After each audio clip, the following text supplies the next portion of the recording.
It is the final regular season week of the NFL season. Where has it gone? Where it feels like we just kicked off back in September, but there's still plenty much at stake. We got divisions on the line. We've got seeding on the line. There's a lot to go through in this week 18. So do us a favor, kick back, relax, because the final regular season episode of the Friday Night Gridiron Picks, they start right now.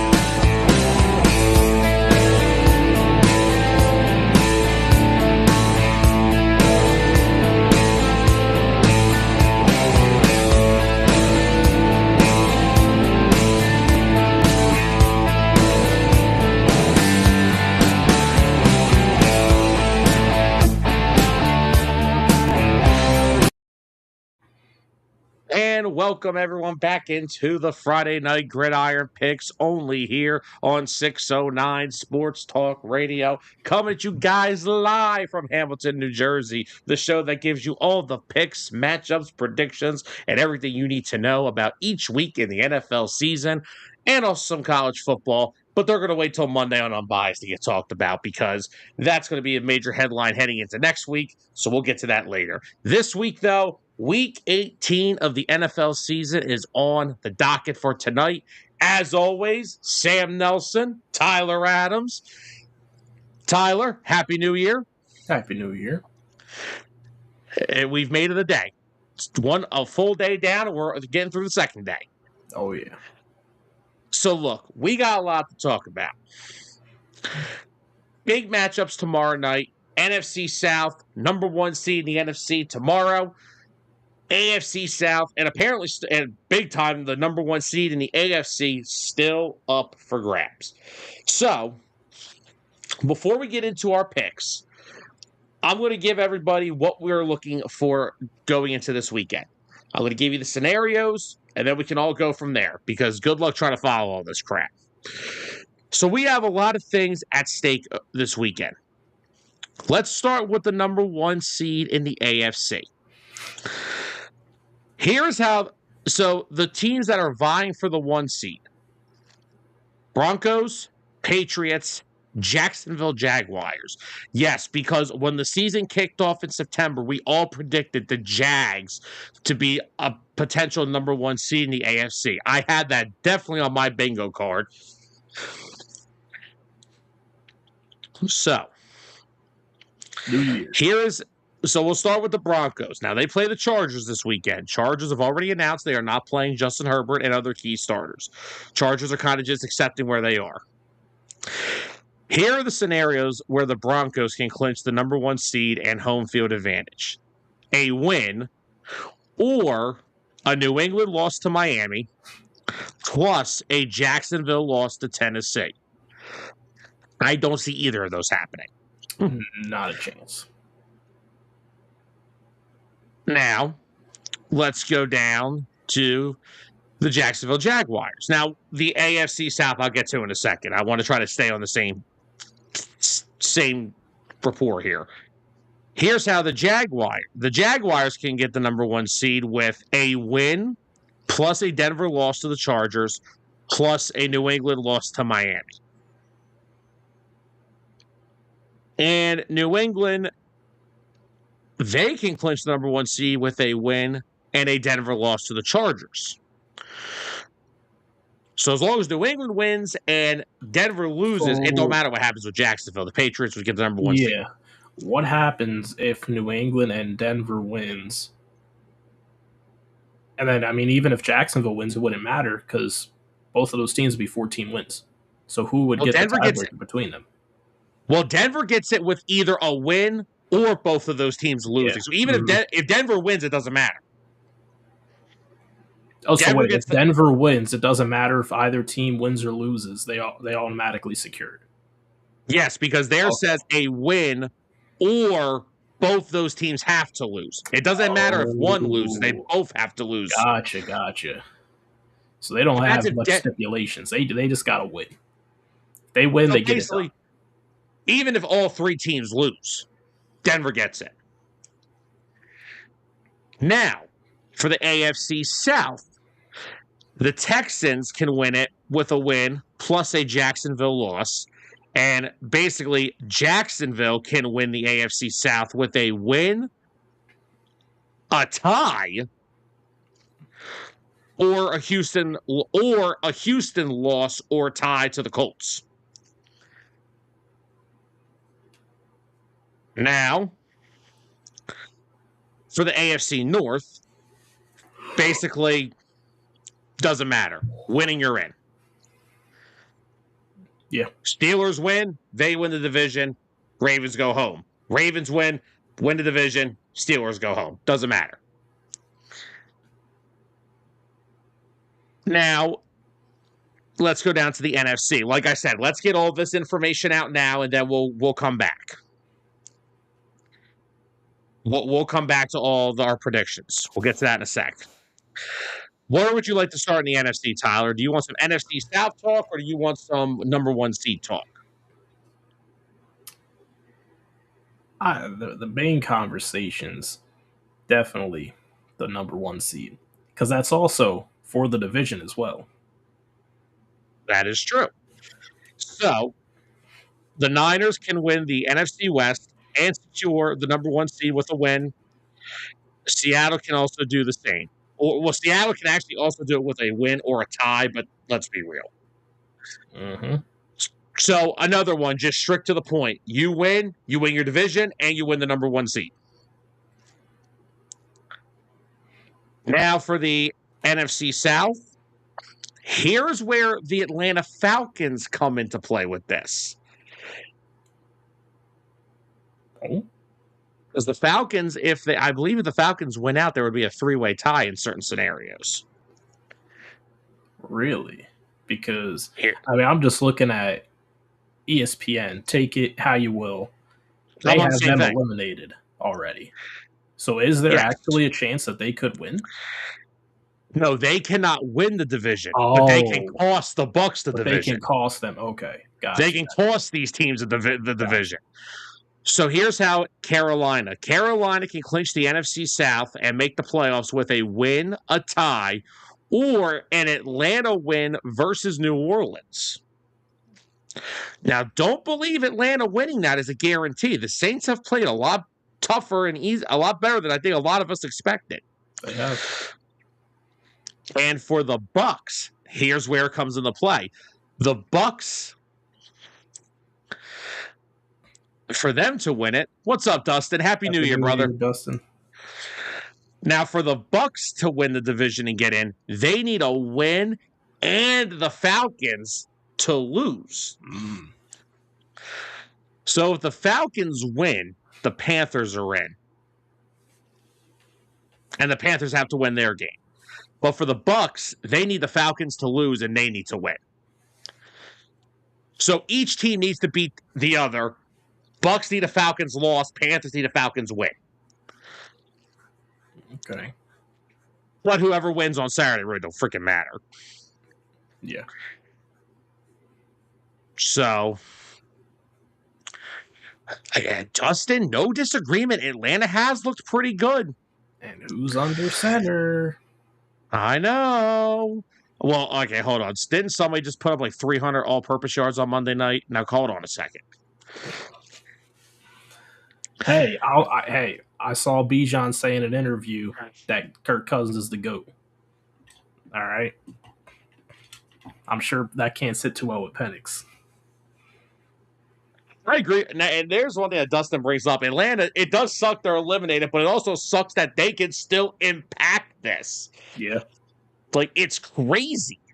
If I'm Atlanta, I would do it out of spite. Because then at least you can theoretically go in. Let's say Carolina loses, right?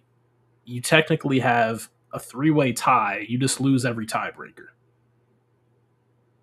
But you could at least say, hey, we ended with the same record as everyone else in our division. Well, aside from the Saints. Aside from the Saints, you said. Yeah, aside from the Saints, they don't got a chance to win 8 games. They have a chance to win 7. And no Chris Olave, though, so good luck with that. Yeah, he's been playing well for them, too. Yeah, well, hopefully it's not this doesn't become a reoccurring issue for him like some other players have had. Yeah. But yeah, this is definitely a very interesting scenario in the end, especially in the AFC. That 1 seed is. It's crazy. 3 teams. I just think it's crazy how we have 2 teams from one division in the NFC that we're talking about are fighting for the 1 seed. Dustin, no shot he wins it, but I like the fact that he's getting recognized for the job he's done. Yeah. I mean, definitely to turn around that Saints team with what he had, remarkable. I actually just put a YouTube short out about him today. Yeah, Kellen Moore, he's on the right track. Give him a couple more years to put it all together. That Saints team could be a dominating force down in the South again. But Dustin makes a great point with what he said. I mean, they are literally in salary cap hell right now. And I mean, I didn't even realize this. If you want to go look at what they have offensively, after they traded Shaheed, they don't got much. Kamara had this. He only played 11 games and honestly didn't look great in those 11 games. No. I think he was holding them back a little bit. They can't. Well, dude, they don't have a run game since he left. So hold your comments on that. I feel like that. What is he, a rookie or second-year player? Over the last few weeks, I feel like he's been doing better for them. Well, I got to pull up his numbers. Let's see.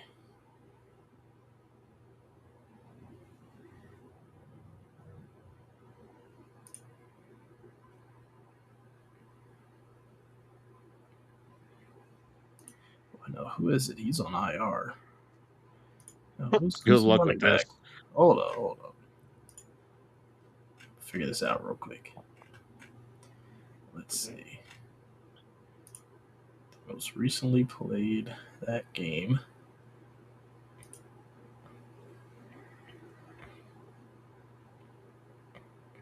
Oh, Estime. He hasn't played. He was drafted last year.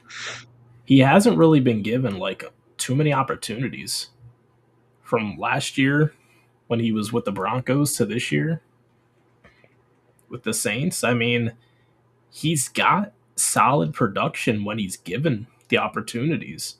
I mean, he averaged 4 yards per carry in Denver, and so far he's averaging 5.4 through 6 games with New Orleans. He spent some time on the Eagles practice squad this year too. Oh, really? Okay. Yeah, I'm not sure if you knew that. Yeah, he spent some time on the practice squad with the Eagles this year. So he must have been a late addition to the Saints because they had another running back they put on IR. Neal. Oh yeah, Devin Neal was there. The kid out of Kansas, who I like a lot. Yeah. So I mean, if it doesn't work out with Kamara, if he's getting to that point in his career, I mean, if they get that kid Neal healthy and then have this Estime guy as his backup, I mean, they can have a solid little run game. Yeah. And if you want to look at some guys, I mean, and since trading Shaheed, they've only got about 2 pass catchers. Chris Olave this year, first year under Kellen Moore, career highs in catches, yards, and touchdowns. Jawan Johnson, their tight end, has 74 catches for 800 freaking yards. Yeah, he's had a heck of a year. Shout out Penn State. He used to be a Penn State guy. How many years ago? I feel like he's been in the league for like over a decade. I want to say toward the end of Trace McSorley's run. Okay. But real quick, let me just catch up on the comments before we continue the Saints talk for some reason. Yeah, because the Saints. Who would have thought the Saints would be the topic on the Friday Night Gridiron Pix? Yeah. Anyway, I think it's got to be Vrabel or Cohen. I'm not picking. Okay, what about Ben Johnson? What about Jim Harbaugh? Sean Payton? Oh man, that's so tough. You know what the crazy thing is? 2 coaches with the longevity of a track record are Nick Sirianni and Sean McVay, and they're not even going to be even considered for it. Yeah. And what about Shanahan? Like, good luck. Jeez. And Mike McDonald in Seattle. You know what? Let's just make this easy. We'll give it to Pete Carroll.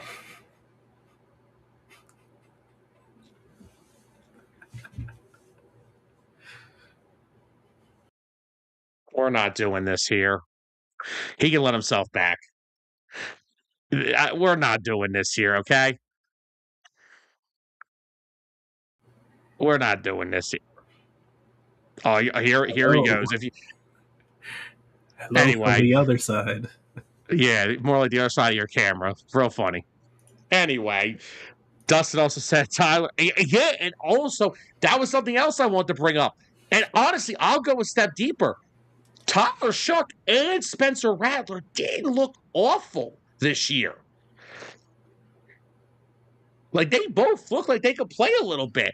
I think Tyler Shough clearly has a lot more potential than Spencer Rattler does at this point. Higher ceiling. Yeah. Like, he may be their starter of the future. Who knows?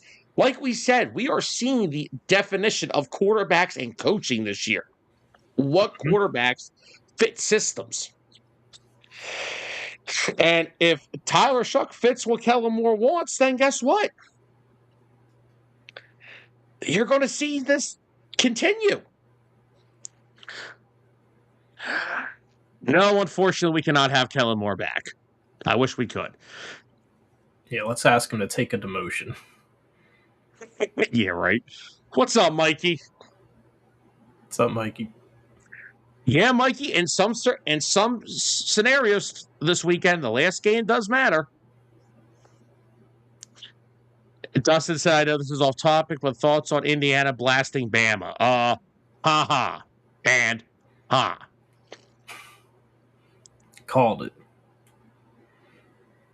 We called. I did project a double-digit, a 10-point win. I thought Bama would have made it closer, but boy, was I wrong.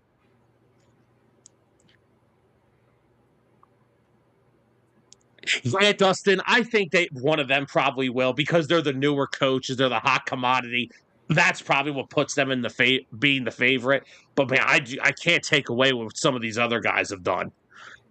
Like what Shanahan has done in San Francisco this year is remarkable. I feel like the biggest shocker, though, had to have been the Jaguars. Looking at the roster, you really wouldn't have thought that they'd be a 12-win team currently with a chance to get the first seed in the AFC this year. I would have told you to check yourself. Exactly. Like, I think the Bears, we knew the Bears had pieces in place and they needed correct coaching. But I feel like we didn't even really know everything that the Jags had to offer. We were getting to a point where we were starting to ask questions about Trevor Lawrence. We're like, all right, where are we at with this guy? And you put the right coach, and this is what you get. He has gotten better. I feel like ever since that Chiefs game, he has gotten better consistently throughout the season. And this is a year where they kind of had some struggles. Like, again, you don't have Brian Thomas doing what he did last year. Travis Hunter's missed a lot of time. But when they got Jacoby Myers, got some stability at that wide receiver position, then Parker Washington started to emerge, another Penn State alum. And they started to get some consistency going. And then Brenton Strange got going at tight end, another Penn State alum. Sorry if you can't tell by now. And the fact that they have committed fully to trying to run the ball better with ETN this year has been the biggest turnaround for them. Yeah. It should have been Tank Bigsby. Hey, stop it. Mikey, I don't even think the Jags have – I mean, look, if the Jags win the whole thing, oh my, what a year it's been. But even if they don't, I still think Liam Cohen has a legit shot. Justin said, funny thing is the last two Tampa Bay offensive coordinators have been Cohen and Dave Canales. Both are going to be in the playoffs. While the Bucs have floundered, Todd Bowles may not be a good coach, but he can pick great OCs. And hey, what about that? If they win the NFC South, what about Dave Canales? Okay, what about what he's done? Yeah. I mean, that's another team. Talk about a big turnaround. The Panthers. Both ex-Buccaneers offensive coordinators have fixed former number one overall picks. Yep. But all right, so listen. So George and I did a one-of-one episode last night. Well, actually, no, let me rephrase that. We did 2 one-of-ones. We did one at 7, and then we did another one at like 9:30. We literally logged off for 2 hours and came back. So you did a 1 of 2 and 2 of 2. Well, we did 1-of-1 on 1-1. Okay, George came up with it, not me. Anyway, so I've kind of already given my picks for these games, but you know what? We're going through the whole week. Let's kick it off, baby. We've been on for 20 minutes and we haven't predicted a damn thing. So Tyler, let's kick off tomorrow. Bucks hosting the Panthers. Tampa a -3 at home. To look at some injuries, let me see. Let's help out the people here.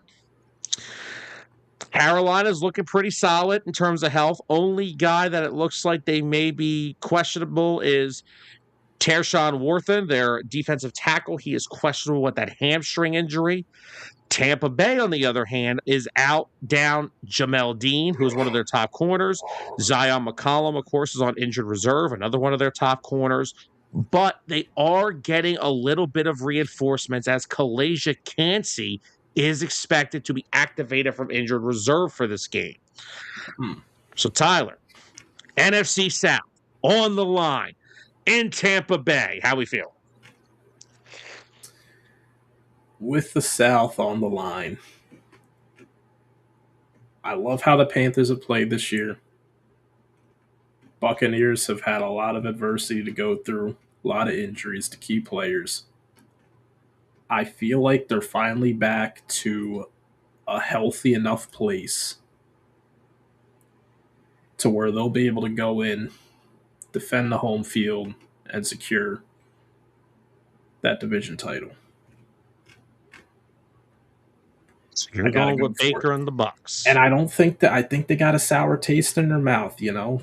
They lost to them a couple weeks ago by a field goal. Then they lost to the Dolphins by 3 points. And they're currently on a 4-game losing streak.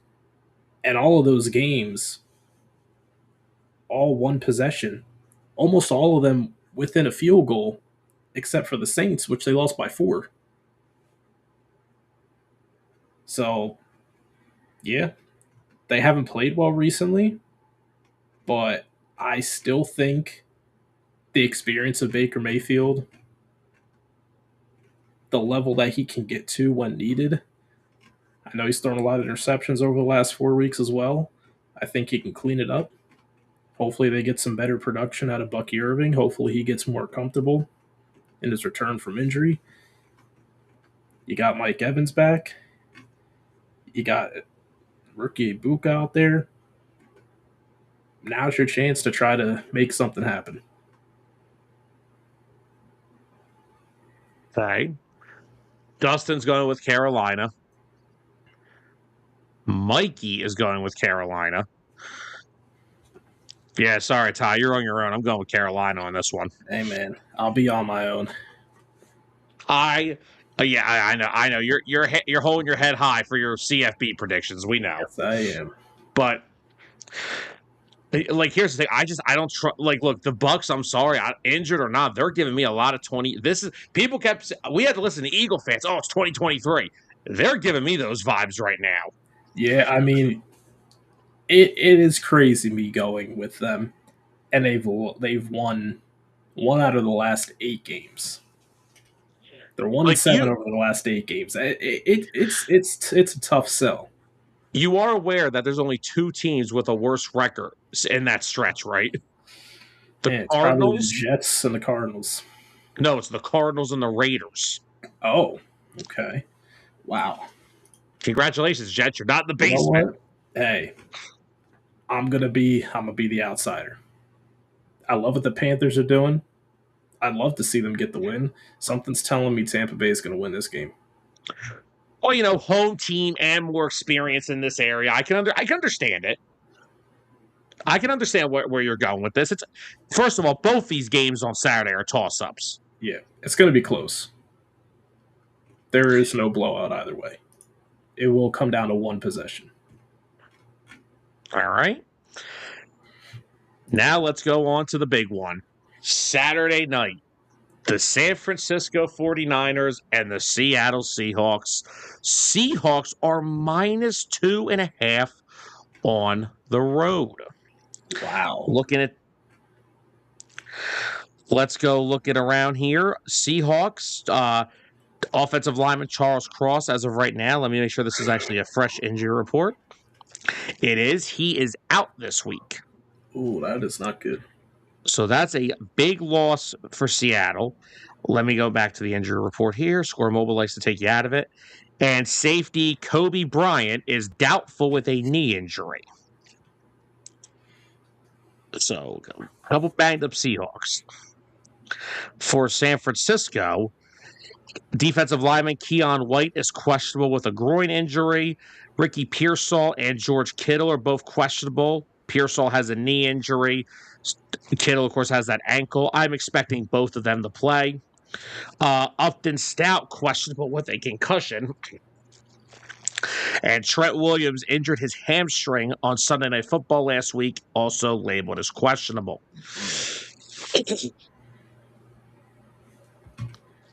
So, a few key injuries for both teams. Yeah. Dustin's going with the Niners. Oh, man. I mean, the Niners are just such a well-oiled machine. But then I look back at the greatness that the Seahawks have had so far this year. Mikey, there's no way this game's a blowout. No, I don't see that. Let's see. Last time these teams faced each other, week 1. Wow. Thank you, good schedulers. Week 1 and week 18. That's your division rival schedule right there. So the 49ers took the win, 17-13. Relatively low scoring game.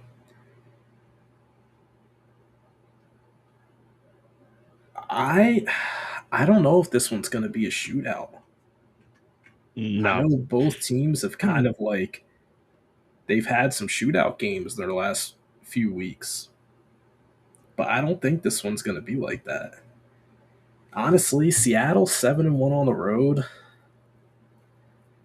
I know San Francisco's playing great football right now, but damn, Seattle's got a lot of weapons.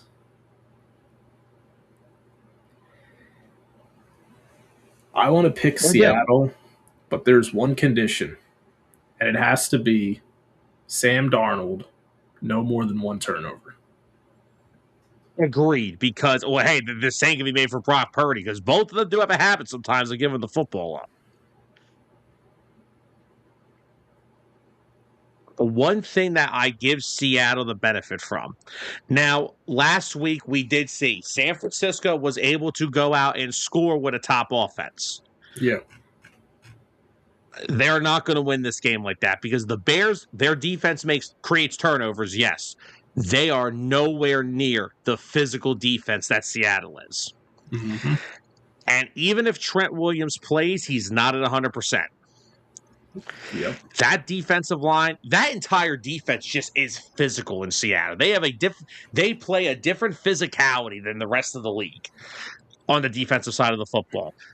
I think that's where it matters. However, now how they match up with Christian McCaffrey is also going to be interesting because, again, week 1 is so far along. We don't know they're completely different. Nick Bosa and Fred Warner played in that game. Exactly.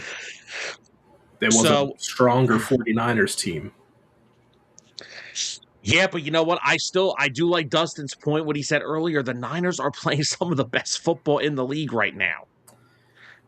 They are, but isn't Seattle still as well? Yes, but it again, toss-ups. Yeah, toss-ups, exactly. I'm going with Seattle. I'm going with Seattle as well.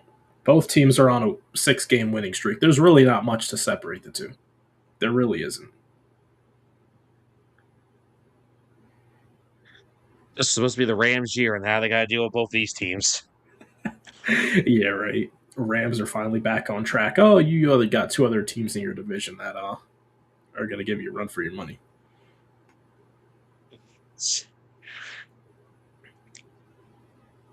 I will agree with Dustin. They have had some sloppiness, especially on the offensive side. The one key for San Francisco in this game, can they turn, especially with Cross not playing, can they turn Seattle into a one-dimensional offense? If they could take Kenneth Walker and Zach Charbonnet out of this game, which their run game has not been consistent at all this year. No. If Robert Saleh can do that, then they can. This is going to be a downright dogfight. This is going to be a defensive dogfight tomorrow night. And if Robert Saleh can turn this one-dimensional, that's where I get concerned about Sam Darnold with turning the ball over. Yep. So I'm going to pick Seattle still. Either one of these games, I have no issue being wrong because I can't figure it out fully who can win these games. If Saleh can do what was it the Packers did to the Vikings last year, or was it the Lions that they played? Those Lions, I think. It was the Lions. Yeah, those last couple games of the year. It was the week 18 game and then the first round of playoffs. That was the Rams in the playoffs, yeah. Yeah. And then Sam Darnold just looked terrible. And I don't think this Seattle offensive line is much better than that Vikings offensive line was. No. So, well, look, I'm not saying either of these teams are winning because of their quarterbacks. I'm thinking this is going to be a defensive dogfight, and whoever makes enough plays on that side of the ball is going to win. I'm still going with Seattle. Me too. All right. Now let's get into some of these more underwhelming Sunday games. Let's kick off with, some of these games are just basically who cares, but, we'll be fair. Oh, brother.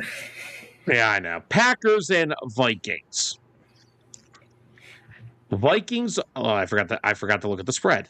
Vikings are -9.5. No one's playing. Jordan Love has clear concussion protocol, but is not going to play. So Malik Willis is also probably not going to play.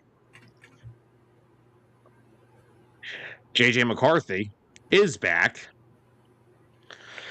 so he will be playing. T.J. Hockenson and Aaron Jones are both out this week, so their seasons are over. What's up, Bruiser? What's up, Bruiser? Hey, Bruiser, congratulations again, by the way. I forget what he said, but he is being inducted into a Wrestling Hall of Fame. Oh, congratulations. So, I want to congratulate Bruiser on that. Oh, Bruiser, trust me, we're happy over here. We're happy. College is going to be my topic on Monday, but I'm happy. It's happy days. So, Tyler, do you want to pick this NFC North debacle? So, is Love playing? Yeah. No, he's not.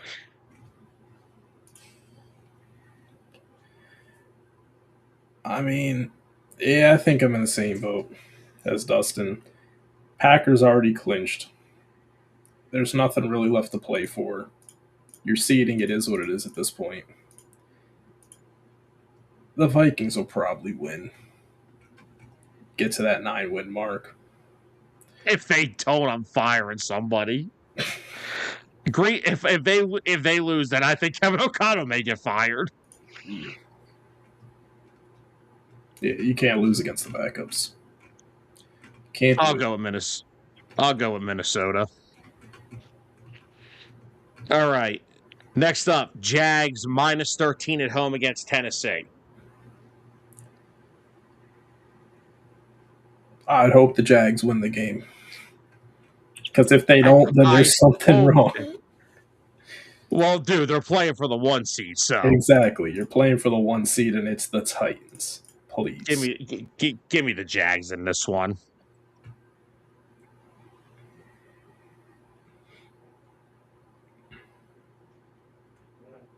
All right, let's keep this going. Next up, Texans home against the Colts. Texans are -10. Riley Leonard is starting for the Colts, in case anybody needs to know. I know. Poor Phillip. He had a good run.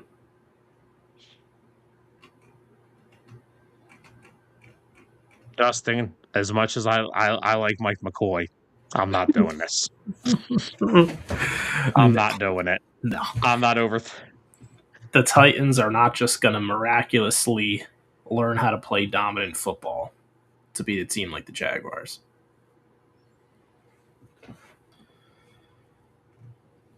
Yeah, for this honestly, Colts game,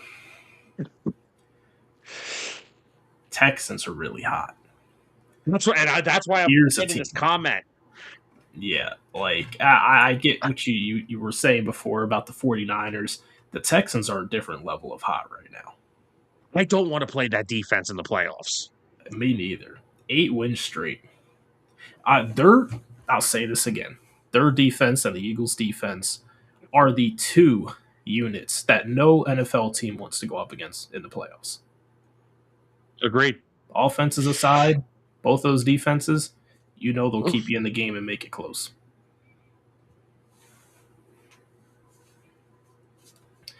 Yeah, give me the Texans. Riley Leonard, Good luck. Congratulations. You get a game in before Daniel Jones comes back next season. Which I hope they do bring it back. Next up, Giants home against Dallas. Dallas -3.5 on the road. Oh, brother. Give me the Cowboys. Dak's going to stat pad for the final game of the season again, like always. Yeah, and then they'll finish at 8-1, so Jerry will be happy. Well, what is the one thing I've said about Jerry Jones to you for the last 3 years? The reason why they gave Dak all that money. I said he's not expecting Dak to take them to a Super Bowl. He just needs him to keep them relevant enough as an NFL organization. And if they finish the season 8-1, hey, they get that. Dustin said Dallas is going to pull a Dallas and lose. Let me ask this question real quick, since we're not going to be talking about this until probably more into the draft. How would you evaluate Schottenheimer's first year as head coach?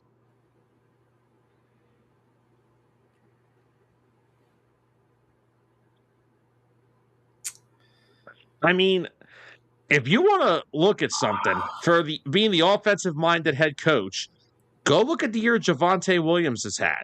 Go look at the year that he's had a great year. Look at George Pickens. Look at that offense in total.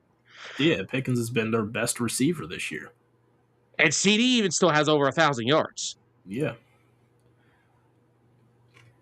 Ah, man.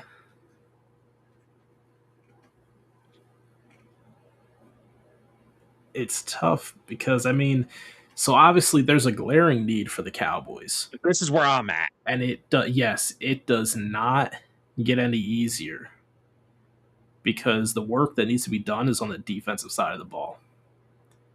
And not only did you start the season by trading away Micah Parsons, you ended the season by releasing Trayvon Diggs. I've had my opinions on Trayvon Diggs. Never thought he was a top 5 corner in the league. I thought he was always a risky playmaker that had tendencies to get burned a lot. It was either big play or bust with him. But he was still an impactful defensive player.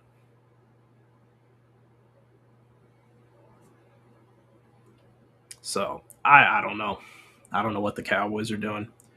But offensively was not their issue. So hopefully Schottenheimer gets a chance to come back, do it again. They need to make some changes to the defense. Big overhaul. Start by firing Matt Eberflus, please. Yeah. All right. Next up, Bengals at home against Cleveland. Bengals are minus 8-point favorites. Give me the damn Bengals. Don't even make me waste another breath on this game.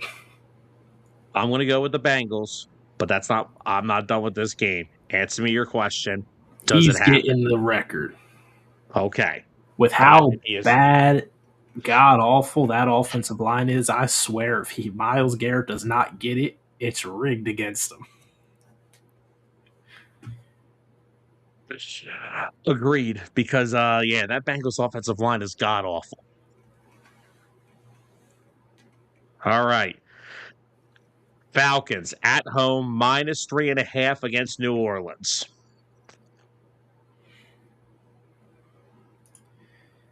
Falcons have been playing good football recently. I'm going to take them since they're playing at home. You know what? We gave him a lot of praise early on in the show. I'm riding with Kellen Moore. I'm going to take the Saints to get to a 7-10 mark this year. Ooh, all right.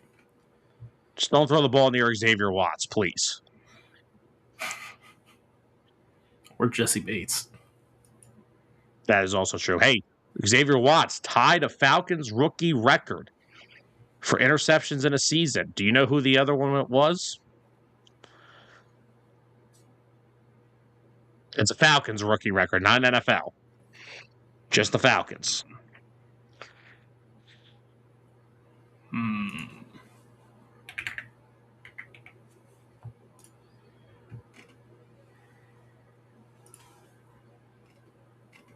I can easily just tell you if you want me to.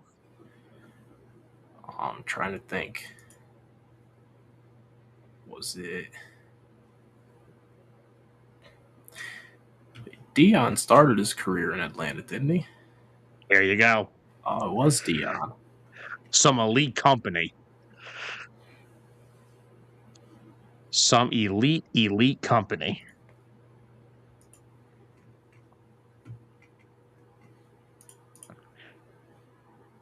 Yep, Dustin, you and Tyler both nailed it. Deion Sanders. All right. Let me just save some of this stuff on my phone real quick. All right. Next up, Patriots minus 10.5 at home against the Dolphins. Patriots are going to be playing because, of course, that number one seed still up for grabs. Will Campbell, Milton Williams, looks like they're both going to be back. Man, if the Patriots don't win this game to cap off, what a great season it's been so far. George did bring up that for some reason the Patriots always have a hard time with the Dolphins late in the season. Let's see. Is this game in New England? Yes. It's too cold. They're going to lose. When yours is the quarterback now, buddy. He played at Texas. What's your point? He doesn't complain about the cold. I don't mean he isn't cold. Give me the Just because he don't complain don't mean he is. Give me the Pats. What are we doing? Exactly. All and right. Achan's doubtful. Like, Achan's their best offensive weapon. At this point, he's their only offensive weapon. Yeah.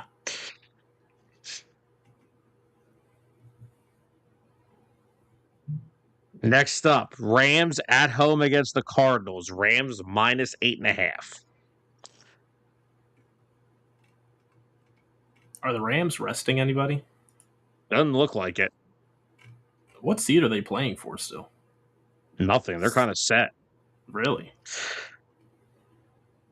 Oh, that is true because, they didn't win their division. So they're going to get pushed toward the bottom of the pile there. Huh. Interesting. I don't even know who the Rams' backup quarterback is if they were to rest Stafford.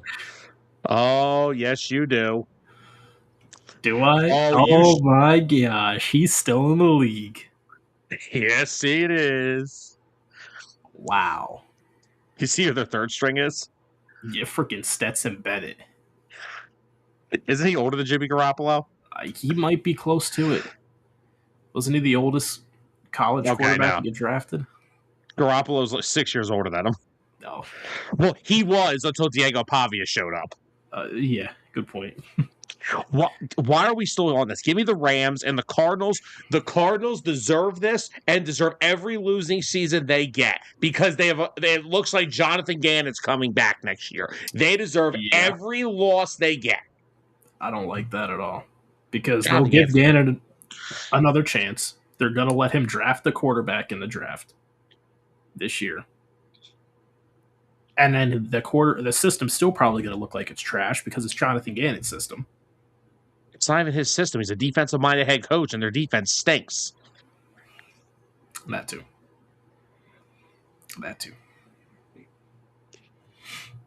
Give me the Rams. I don't want to talk about this. All right, next two games, we have a little bit of seeding still. Bears at home against the Lions. Bears are -3. Bears -3. Bears are playing for the 2 seed still. They got to win. Indeed they are. And so are the Eagles. Yeah, but I think the Eagles are kind of prioritizing rest over seeding. Yeah. Well, we'll get to that game. I got a question for you. We'll get to that game after this. Well, yeah, we're gonna. I know the Lions would love to play spoiler. He's done it before. He has done it before. They've lost 3 straight. I feel like they're gonna give it their all. Dan Campbell's gonna try and pull out a win to upset them. If so, that'll be it. They swept them this year. Didn't make the playoffs, but they swept the Bears.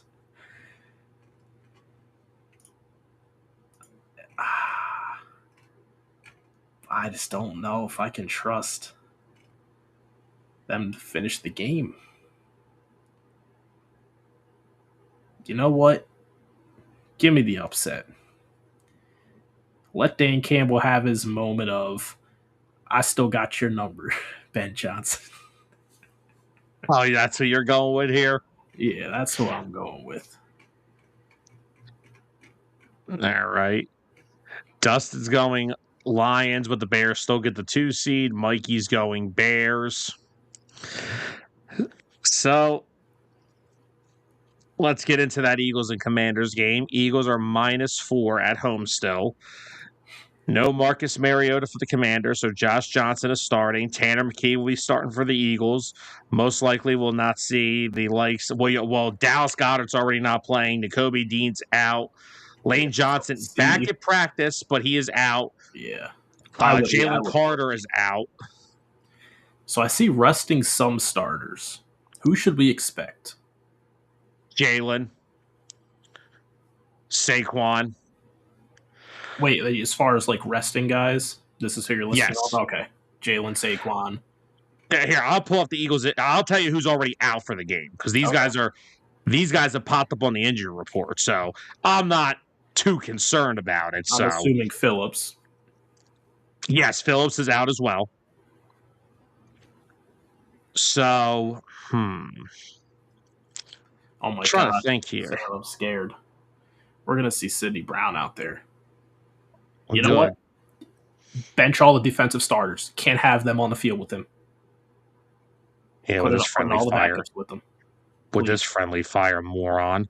Throw Keely Ringo out there.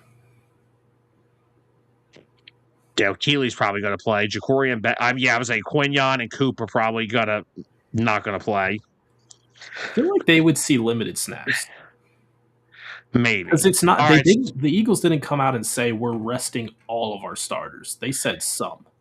Some will get rest. Some will be pulled by halftime. Yeah. All right, so here's the full list of players that are out. Jalen Carter, Nakobe Dean, Marcus Epps, Dallas Goedert, Lane Johnson, Jalen Phillips. In regards to Nakobe Dean, are we expecting him to be healthy for the playoffs? I think this.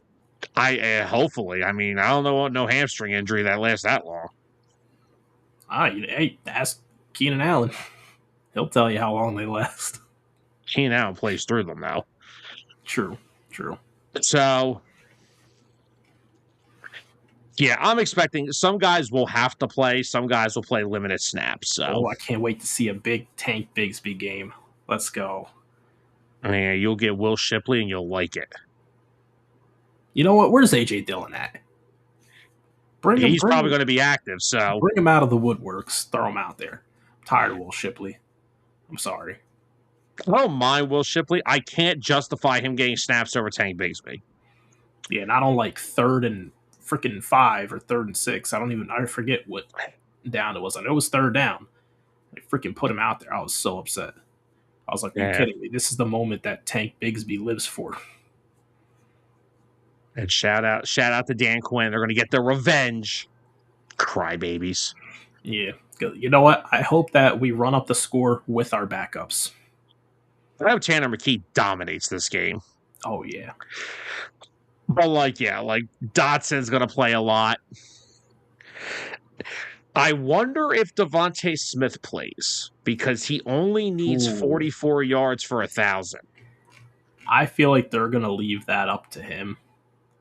Maybe they might start him. Give him maybe like the first quarter, maybe a couple drives to see. Because, he did get a little banged up in that game last week. He did. But he's not in the injury report at all. Yeah, I know. Oh, he's a tough SOB.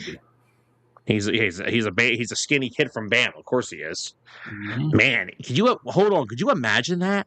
If they get him to get to that?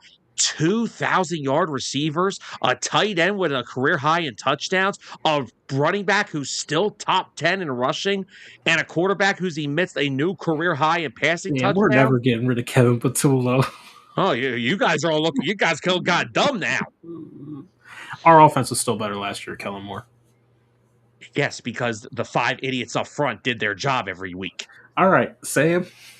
Hold on. Let's get to that one. Cam Jurgens and Landon Dickerson, they are not playing a snap. They need a week off. They do. They desperately need a week off. So wait, who is going to be at center? Please tell me it's going to be Kendall. Toth. No. I'm glad. No. Kendall and Toth will play together. One has to play left. Toth will probably play left guard. Yeah, please put Toth at left guard. I want to see what Kendall's got. Hey, you guess who else you're probably going to see? Because Mailata probably won't play. Who? Cam Williams. He got activated. Oh, really? Oh. So now the question is, Fred Johnson would usually play left tackle. So would they? Well, isn't Cam Williams? Did he play more right tackle in college or left? That's my point. That's the point I'm getting at. Who's playing the other tackle? Because Fred's going to have to, unless you play Fred the whole game. Never mind. Your offensive line at one point in this game is going to be Brett Toth, Cam Williams, Fred Johnson, Drew Kendall, and Matt Pryor. Oh, we forgot about Matt Pryor. Wait. But if Pryor comes in, then what about Steen? Steen going to play the whole game? Honestly, if there's one person that needs to play the whole game, it's him. He's going to look the worst that he has because he's going to have nobody good around him. He hasn't looked good when he's had two good players around him, so it won't matter. I'm just telling you now, for all the Eagle fans, I'm going to piss you guys off during the draft season. I'm going to piss you all off. Now, and I'm sure Jordan Davis won't play much. Ajoma won't play much. You'll see a lot of Ty Robinson, probably a lot of Byron Young. Campbell and Bond, you may see a little bit of. You'll probably see a lot of Jeremiah Trotter, a lot of Shmael Modden, the linebacker from Georgia. They took a few this past year. You'll see a lot of Josh Uche. Wouldn't be surprised if Nolan Smith played a little bit. He could use some reps. He could. He missed a lot of time. Try to get him more comfortable. Secondary, you'll probably see a lot of Jacorian Bennett, a lot of Sidney Brown, some Michael Carter, probably see some Keely Ringo, and probably see some Mac McWilliams. Oh, that's a name I forgot about, Mac McWilliams. So you'll see those guys. In terms of the receivers, you'll see plenty of Calcaterra, plenty of Darius Cooper, a lot of Dotson, a lot of Granson. Britton Covey? Because he didn't get his AJ and Devontae ain't playing. Yeah. And honestly, Tyler, I'm at the point now where I understand about Tank Bigsby. I may just rest him too and let A.J. Dillon and Will Shipley do all the work. Let Tank play the first. Let Tank play the first quarter. That's all I'm asking. I just want to see what happens when he gets more than like 2 carries in a game. That is true. But can we go before we continue the rest of this? Because I don't want to turn this into like an episode of Unbiased. But here's the thing, right? You guys continue. I understand. Like you just joked around about, oh, we're never getting rid of Patullo. Could the possibility of letting the guy actually try to develop as an OC be better than continuing this revolving door every year? Let's agree on one thing. We are not built for rookie OCs. Let's just call that right now. This team's expectations are too high to have rookie offensive coordinators. Yeah. But, like, I still don't think this offense has been as bad as it was in 2023. I still think Brian Johnson was worse. It was. It was worse. Kevin Patullo at least tries to utilize his top weapons, not Julio Jones. Well, when he tries to overutilize them, we've seen what happens when the ball is forced to AJ 12 times in a game. Well, you can't blame all that on Patullo because he won't shut up. Yeah. So, all right, Sam, we'll give him the benefit of the doubt. But if they go out and they strengthen up this offensive line again next year, and he comes back, and they still look bad, Deuces. I'm not in disagreement with that. And honestly, I don't even think, I said it last week, I don't even think Patullo has weathered enough to keep his job this year. If they go out in the playoffs and perform poorly, I think he still could get canned. If they're a first-round exit and that offense does not perform, yeah, he gets canned. Tyler, they could get to the NFC title game and the defense could win all 3 games, he's still getting canned. Jeffrey Lurie will not put up with this. We know this. And like I said, for the last time, I am not here to defend Kevin Patullo. I didn't like the hire in the beginning. The only reason I understood it is because you were the last dog to the bowl in terms of looking for an OC. You played till February the 9th. You kind of don't have a choice but to promote from within then. Why did they get Kellen Moore? They had an earlier opportunity to look for Kellen Moore. All I've said this year was the offense would look a little better if Landon Dickerson, Cam Jurgens, Tyler Steen, Jordan Mailata, and Lane/Fred Johnson played better this year. That's all I've said. They have, come on, we can agree, they have not played to near the standard they played last year. No, obviously not. And I'm sorry, that's why I keep saying for the people that say, oh, this was better, last year was better. Yeah, because Kellen Moore had a 2,000-yard running back. But if you look at everybody, all the other playmakers' numbers, they're all similar to last year. Yeah. And it's easy to pinpoint where majority of the issue has been because no Saquon Barkley didn't get worse. Saquon Barkley went from running 5 yards before being contacted to being -2 yards behind the line of scrimmage before having to make the first guy miss and then hopefully getting a couple of yards positive gain. He's getting tackled before the ball's even handed to him. Yeah. So obviously that's not on anybody except for the offensive line. You need to be able to hold your block and create that lane until your running back can at least get to the line of scrimmage. You're still being too nice. Cam Jurgens can't even get to his block. Oh, brother. And that is why for all these people, because here's the thing, right? Can we agree? If that run game gets going with this defense. Oh, yeah. They're winning every game. They're running the clock out. Hey, if those two things go together this postseason, I'll go to Seattle. I'll go to San Fran. I'll go to LA. I don't care where. I'll go to Chicago. You're not beating this football team. Oh, the Bears and the Niners look completely scary. Ain't neither of those teams scoring 30-plus on Vic Fangio. It ain't happening. No. No. Rain, snow, shine. I don't care if it's Philly or sunny California. I will travel anywhere with this group. Regardless of their inefficiencies, I will still travel anywhere with that group. That defense is too good. In the words of Jalen Perk, rain, sleet, or snow, Eagles train to go.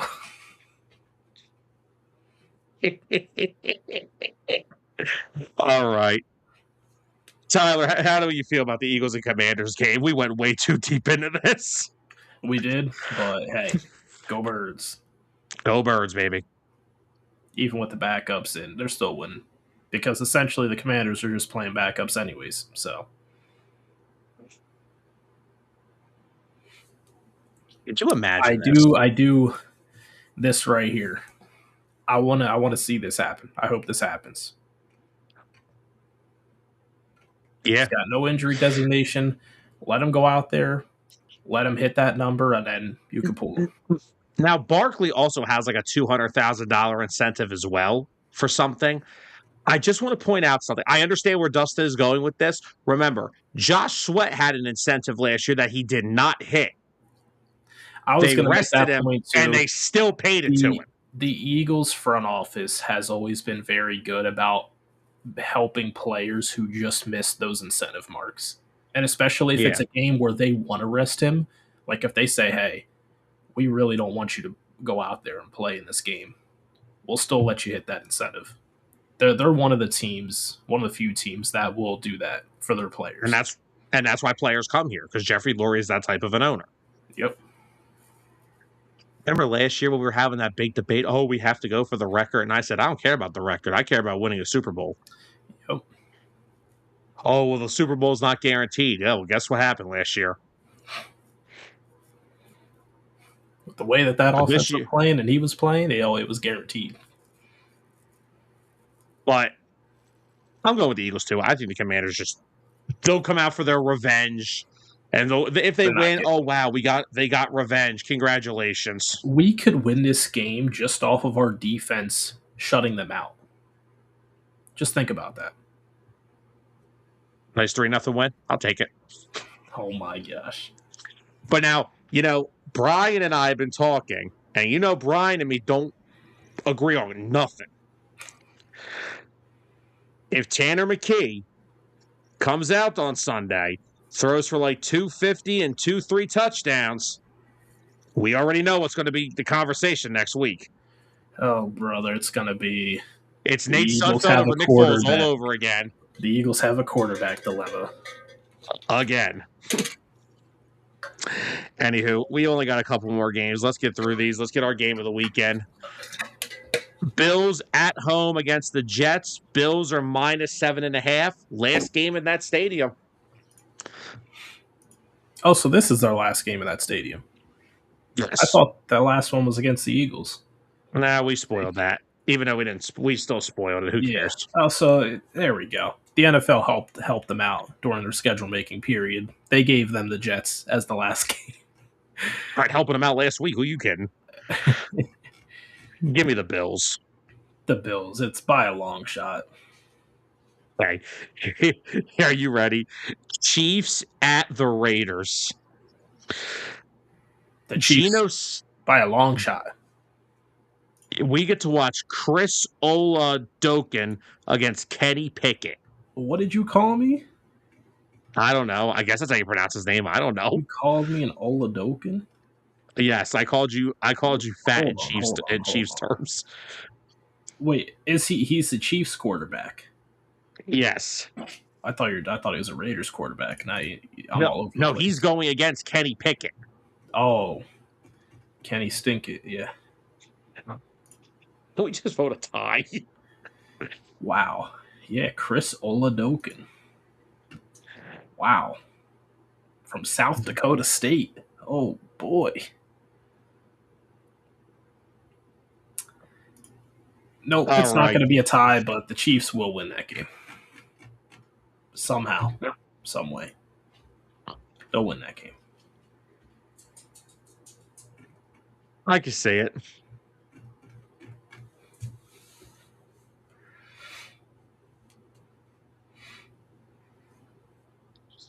All right, next up, Broncos, we already kind of went through their seeding situation, hosting the Chargers. Broncos are a minus 13 at home. Justin Herbert and Chargers players are not playing, so it's Trey Lance against the Broncos defense. Wow. I'm assuming, well, it's the Broncos are playing all their starters because they're still trying to get that 1 seed. Give me the Broncos. The Chargers, I don't see them fighting that hard. I don't think they're going to care about playing any spoiler. They're just trying to stay healthy, get through to the playoffs, and try to make a run. They give me the Broncos. And Hampton's out as well. I'm assuming the Dolls not going to play. Yeah, no, they're resting guys. Yeah, so yeah, give me the Broncos by default. And now, our final game of the week. No Monday Night Football anymore, Tyler. It's all over.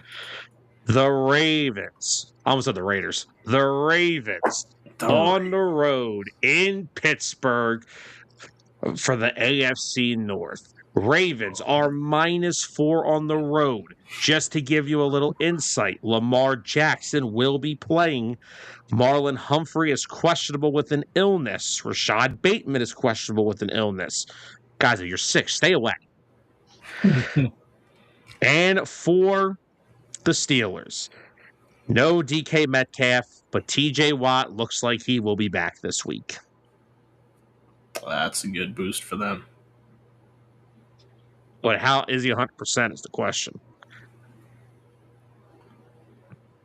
Yeah, I mean, once again, DK Metcalf, you screwed this team over big time. Stupidity. Gotta have thicker skin, man. So, Tyler, who's winning the AFC North? Honestly, I gotta pick the Ravens.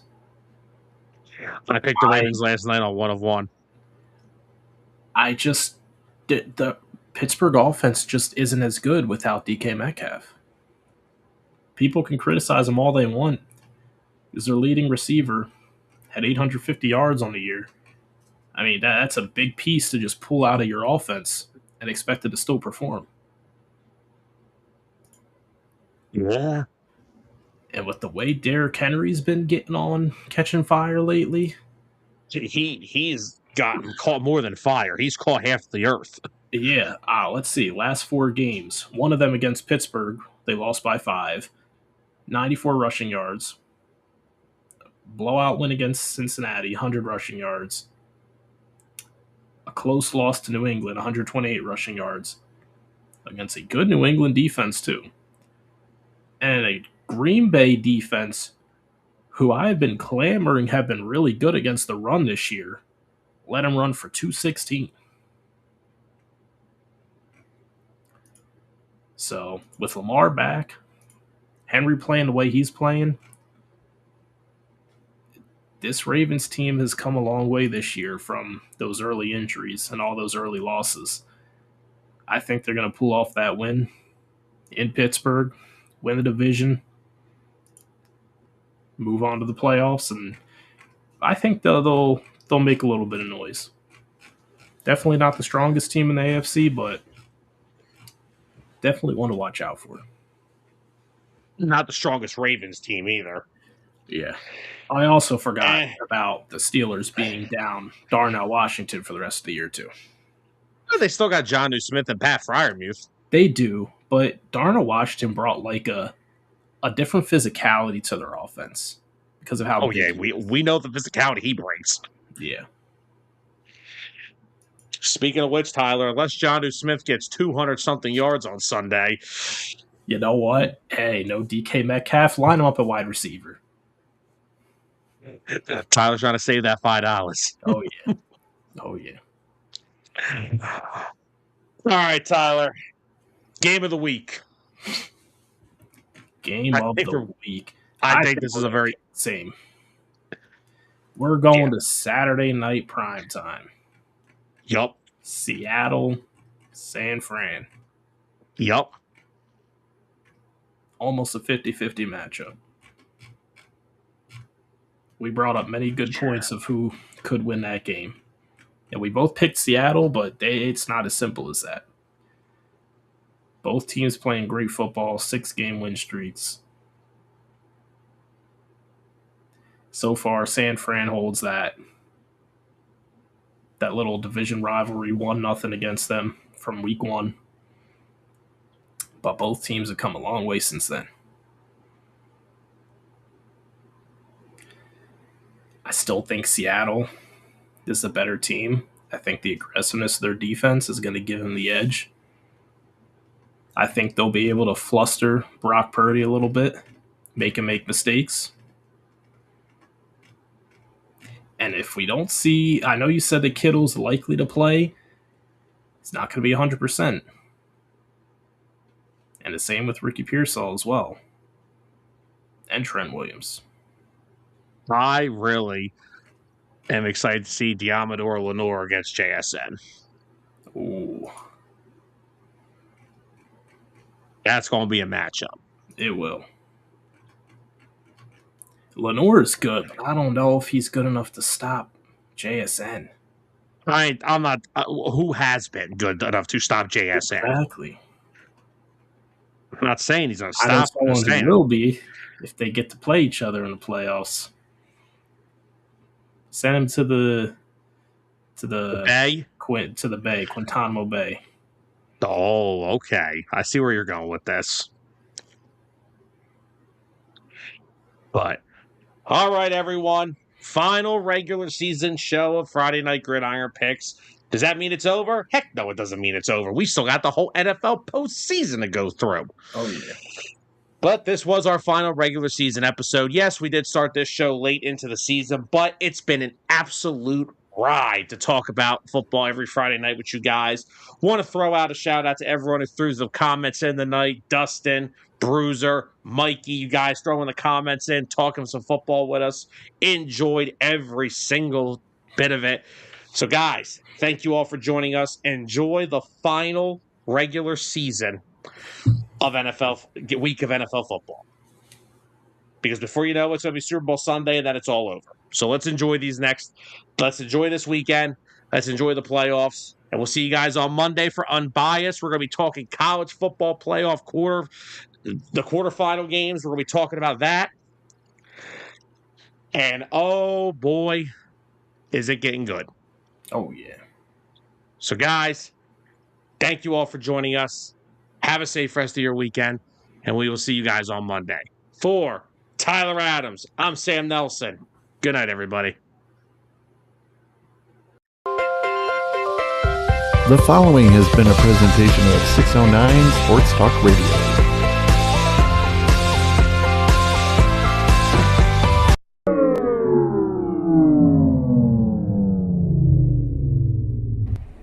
Sam, what did you do?